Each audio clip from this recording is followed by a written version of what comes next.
വീണ്ടും ഒരു നോമ്പുകാല ചിന്തയിലേക്ക് സ്വാഗതം. യോഹന്നാൻ്റെ സുവിശേഷം 8-ാം അധ്യായം 3 മുതൽ 11 വരെയുള്ള വാക്യങ്ങളിൽ ദേവാലയത്തിൽ പഠിപ്പിച്ചുകൊണ്ടിരുന്ന യേശുവിൻ്റെ അടുക്കിലേക്ക് നിയമജ്ഞരും ഫരിസേരും വ്യഭിചാരത്തിൽ പിടിക്കപ്പെട്ട ഒരു സ്ത്രീയെയും കൊണ്ടുവരുന്ന സംഭവമാണത്. യേശു ഇവൾക്ക് എന്ത് ശിക്ഷയാണ് വിധിക്കുന്നതെന്ന് ഇവർക്കറിയണം.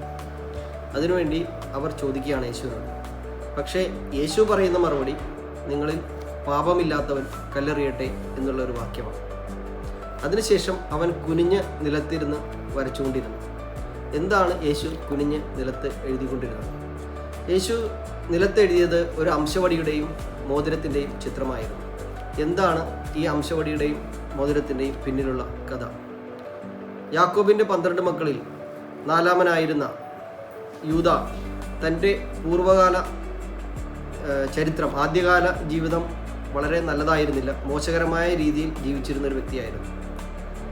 യൂദ അറിയാതെ തൻ്റെ മരുമകൾക്ക്, വിധവയായ മരുമകൾക്ക് സമ്മാനിക്കേണ്ടി വന്നതാണ് ഈ അംശവടിയും മോതിരവും.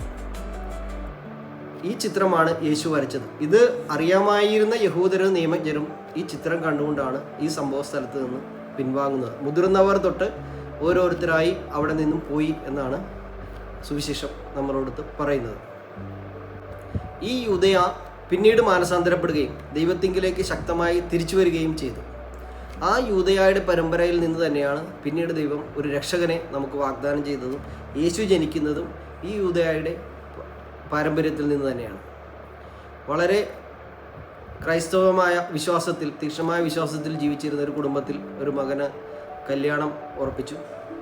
മനസ്സമ്മതത്തിനൊരു 3 ദിവസങ്ങൾക്ക് മുമ്പ് കല്യാണം ഉറപ്പിച്ചിരുന്ന പെണ്ണിന് അത്ര നല്ലതല്ലാത്ത ഒരു ചരിത്രം ഉണ്ട് എന്ന് ഈ കുടുംബം അറിയുന്നു.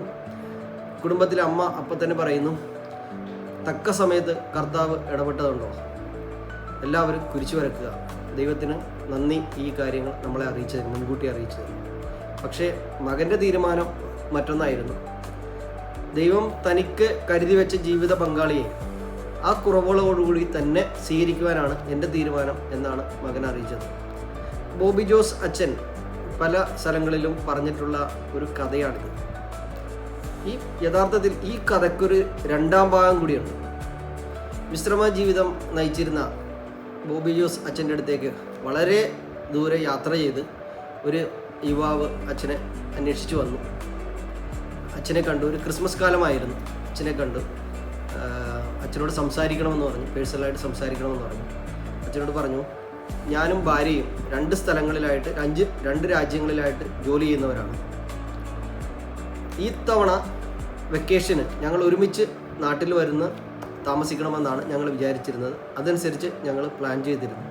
എന്നാൽ അവൾ എന്നെ വിളിച്ച് പറഞ്ഞു, ഞാൻ പ്രഗ്നൻ്റ് ആണ്. ഇത് കേട്ട മാത്രയിൽ അച്ഛൻ ആകെ വിഷമിച്ചു പോയി. എങ്ങനെ ഈ വ്യക്തിയെ ആശ്വസിപ്പിക്കണം എന്ന് വാക്കുകൾ കിട്ടാതെ അച്ഛനൊന്നും മിണ്ടാതെ ഇങ്ങനെ ഇരുന്നു പോയി.